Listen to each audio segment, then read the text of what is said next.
Welcome to the deep dive.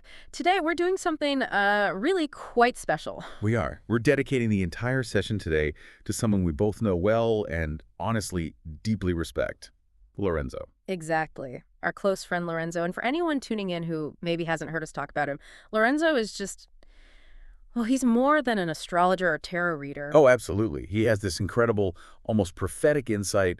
We've both known him for a while now, and his guidance is consistently uncanny, He really. really is just remarkable. He sees things, currents shaping our lives Yeah. that, most people just miss. Yeah.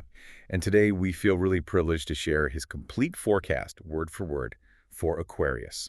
This is specifically for the Scorpio full moon coming up on May 12th, 2025. And Lorenzo always advises, if you're an Aquarius listening, check both your sun sign and your ascendant sign. It gives you that more personalized view. Right. And this isn't your standard horoscope column. Not even close. No. Lorenzo frames this whole period for Aquarius as a legacy-level transformation. That's his term. Which is already intense. It is. Forget like a simple career change. He talks about it as a reputation collapse and soul coronation. Wow. See, that language, it's so potent. He emphasizes this isn't about, finding some extra motivation or making a slight pivot. No, he calls it surgical, mythic, and fated. Those are his words. It's describing a really intense, destined kind of shift. And we absolutely believe in the weight of that. We've seen his insights play out. We really have. So, yeah, let's just jump right in. We're going to deliver Lorenzo's forecast exactly as he gave it. Okay, here's the headline he uses. Aquarius burn the career. Become the legend. Full moon, May 2025. And the opening quote is, "You're not here to be known, you're here to be unforgettable." And then in parentheses he has, the mask of professional perfection is burning. What's left is your undiluted power. Powerful start. So the stage, Lorenzo says the high priestess, representing the full moon in death's robes, which is Scorpio, walks into your 10th house. Right. And the 10th house, astrologically speaking, that's your temple of public identity, purpose, legacy, recognition, your career, basically, how the world sees you.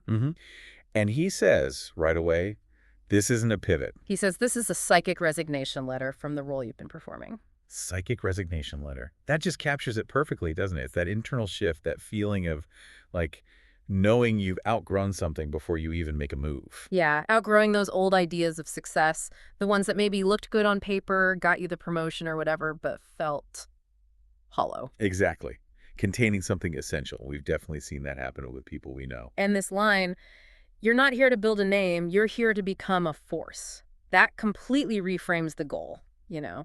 It really does. It's not about the title or the recognition, but the actual impact of your real self. Lorenzo describes this full moon's energy as silent and dismantling. So not necessarily big, loud, dramatic events on the outside. Maybe not initially, more like a deep internal restructuring, like the foundations shifting quietly before the walls crack. Okay, and then this quote. This one's a zinger. Yeah. "You can't carry your soul's truth inside a career built for your shadow self." Oof. That just makes you stop and think, doesn't it? Yeah. Is the structure you've built actually supporting who you are or who you thought you needed to be? Exactly. So next, Lorenzo gets into the tarot planetary archetype breakdown, looking at how the energies are interacting. Okay, first up, trying to Saturn the world in Pisces, the moon, in your second house. Right, so a trine is usually harmonious, a supportive flow.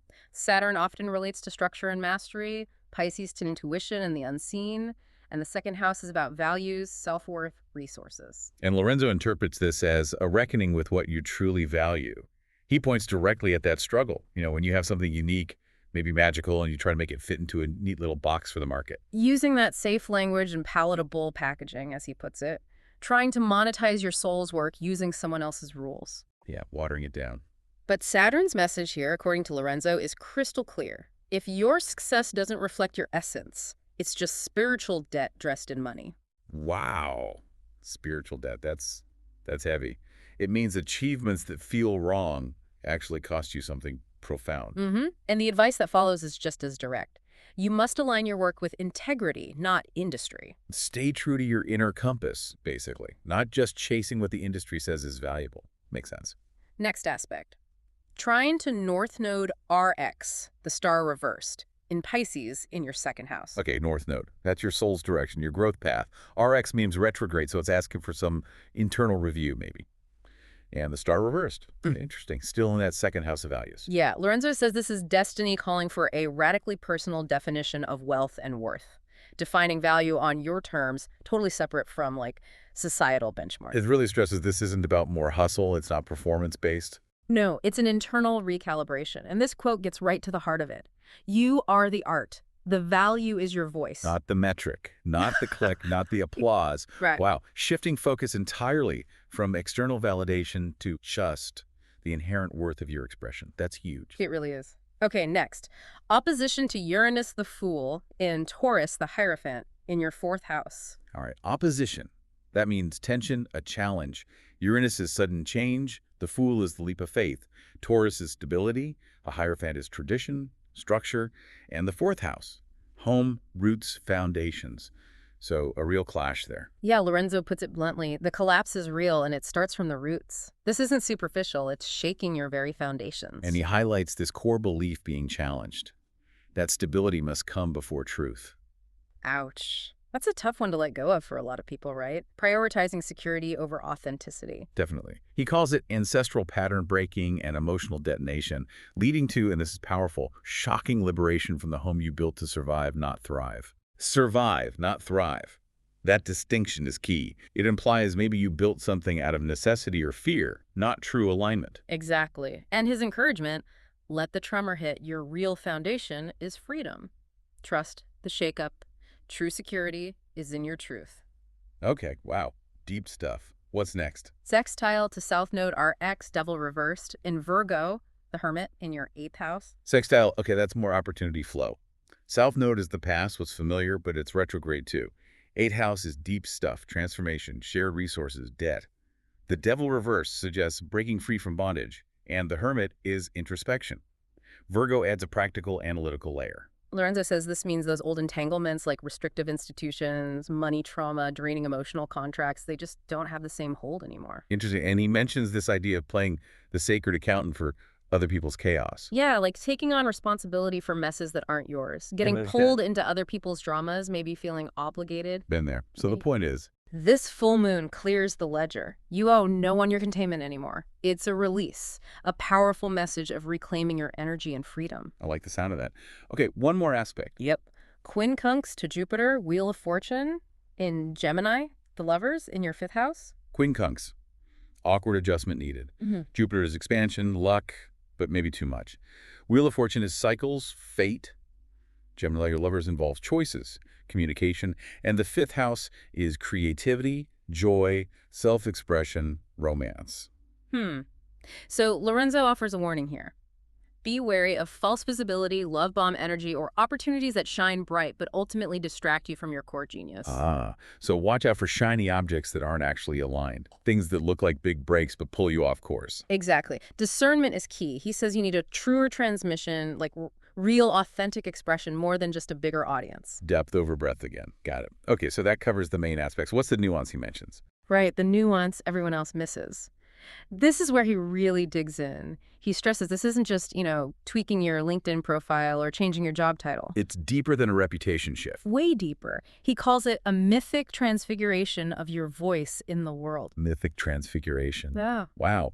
So like a fundamental change in how your authentic self comes across and impacts others. Precisely. And he says all the previous career stuff, the roles, the platforms, that was just the test pattern. Remember those old TV test patterns? Vaguely, yeah. And now? And now with this full moon, the signal goes live.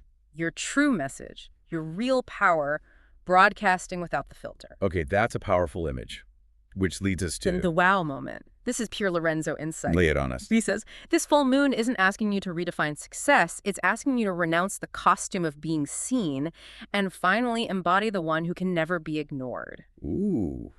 Renounce the costume of being seen. So stop trying so hard to get noticed and just be so authentically powerful that you are noticed. Exactly. It's a shift from seeking validation to embodying presence. And then he adds, you were never meant to be liked. You were meant to be legend. Chills. Seriously. That's a call to embrace the unique, maybe even disruptive parts of yourself, isn't it? Even if it makes people uncomfortable. Totally. Okay, so now for the practical, brutally sacred advice, actual steps you can take. Okay, let's hear them. Number 1. Delete one project, offer, or platform that's draining your soul. And he adds, even if it pays, even if it's smart. If it's not sacred, it's a soul leak. Direct. No messing around there. Prioritize soul over strategy or even money if it's draining you, okay? 2. Write a eulogy for your old career self. Title it, What They Thought I Was, then burn it. A ritual. Yeah.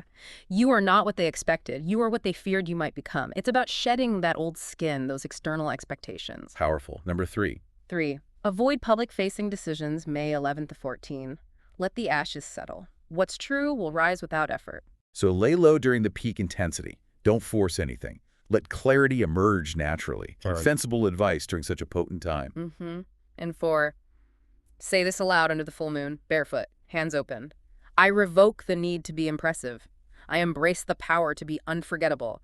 I do not rise to the top. I rise into myself. An affirmation, a spell almost, to really embody that shift from external approval to internal power. Exactly. And then Lorenzo's closing wow line for this section. Okay.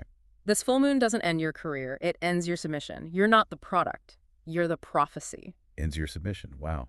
Again, reframing everything. It's not about the job. It's about your sovereignty within it or outside it. Precisely. Okay, next section. What everyone misses. More deep layers. Right. He emphasizes this is way beyond just a job change. Yeah, he calls it an energetic decapitation of the false crown you wore to survive capitalism, family pressure, and spiritual performance. Energetic decapitation. Wow. That's graphic but clear. Stripping away all those inauthentic layers you put on for external reasons. And he uses this metaphor of it, the old career being like a fortress you built. Okay. And this full moon is tearing it down, but not to destroy you. It's to reveal the holy figure trapped inside the architecture. So liberating the true sacred self that was confined by those structures and expectations, that's beautiful, actually. It is, and he repeats that core message. You were never meant to be known. You were meant to disrupt the myth of what power looks like. Challenging the status quo just by being authentically you. Okay. What's the unseen thread he talks about? The unseen psychic thread.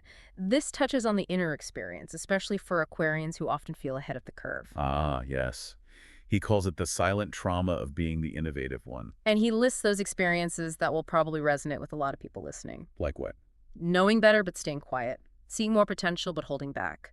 Dimming your own genius to be, more marketable or acceptable. Fearing exile if you're too different. Oh, yeah. That's painfully relatable for anyone who thinks outside the box. Right. But now, he says, the cage won't hold. You can't unsee the truth of your calling. Which is? You were never building a brand. You were birthing a system breaker. Wow. Recognizing a much bigger purpose there. Not just personal success, but something transformative on a larger scale. Exactly. Which brings us to the real wow moment. Another zinger from Lorenzo. Okay, I'm ready. He says, this isn't the collapse of your career. It's the collapse of the performance you built to make it look like you had one. Ooh, subtle but huge difference. The performance collapsing, not necessarily the underlying potential or path. The facade is crumbling. Right. And the full moon doesn't care about your 5-year plan. It wants, he says, the blueprint of liberation and the holy rebellion. Against anything holding back your true expression. Yes. And he puts huge value on the work you might be hesitant about. The work you were too afraid to publish because it might be too emotional, too intense, too prophetic. The stuff that feels vulnerable, maybe? Exactly. He says that's the work that actually saves people. Powerful validation for listening to that deeper, maybe scarier, creative impulse. Okay, more practical advice. Yep. More practical advice that cuts to the bone. Even sharper this time. Okay, number 1. 1. Ask, what did I build that was meant to impress, not transform? Whatever comes up first, dismantle it. Don't wait. Burn it. Immediate action. Cut out the ego-driven stuff. Focus on the transformative. Got it. 2. Perform a career death ritual on May 12. Similar to the eulogy idea, but more focused. Write down your job titles, roles, offerings. Speak aloud. I release all structures that kept me palatable, predictable, or polished. Burn the list. Scatter the ashes. Another powerful ritual for consciously letting go of those limiting identities. Makes sense to do it right on the full moon. 3. Don't update your resume or post professional content this week. You're too raw, too real. Let the sacred chaos do its job. Honor the process again. Don't try to manage appearances while you're in the thick of this internal shift. Let it be messy. 4. Reclaim your true reputation by choosing one truth you've never said aloud publicly. Say it. Write it. Share it on your terms. Okay, so lean into vulnerability. Seems like it. He says, this is how you magnetize those who are actually ready for your work. Authenticity attracts the right people. Makes total sense. And number 5. 5. Say this spell aloud before bed, May 12. I revoke the crown of approval. I restore the crown of truth. I serve no title but the one my soul has always whispered. Another beautiful affirmation to seal the intention. Revoke approval. Restore truth. Love that. Me too. And then Lorenzo offers one more statement he calls, this is your wow moment. Okay. You are not a career path. You are a cosmic disruption. And the world doesn't need your credentials. It needs your confession. Your confession. Yeah. Meaning your authentic truth, your story, your vulnerability. That's more valuable than any degree or title. Wow. Powerful stuff. And finally, his closing call to action. Right. Lorenzo always includes this. He says, if this prophecy ignited something in you, don't keep it to yourself. Like, share, subscribe, let others feel this roar. Spreading the energy. Yeah. And if you're ready to step into your own rain order, your personalized astrology or tarot reading from me, Lorenzo, this isn't entertainment. This is your divine blueprint. Links below. Let's write your legacy louder, sharper, and truer than ever before. And that's the end of his forecast. Mm-hmm. So that was it. Lorenzo's complete, unfiltered guidance for Aquarius for this Scorpio full moon. Just, wow. So profound, so direct. Every time we engage with his work, it just resonates so deeply, you know? Absolutely. It just reinforces why we trust his insight so much. He has this way of cutting right to the core. He really does. It leaves you thinking, doesn't it? Like, what false crown might you be wearing, even subconsciously? Mm-hmm. What might it feel like to consider releasing that need for approval and stepping more fully into being? Well, as Lorenzo puts it, unforgettable. Something powerful to contemplate. A truly transformative message.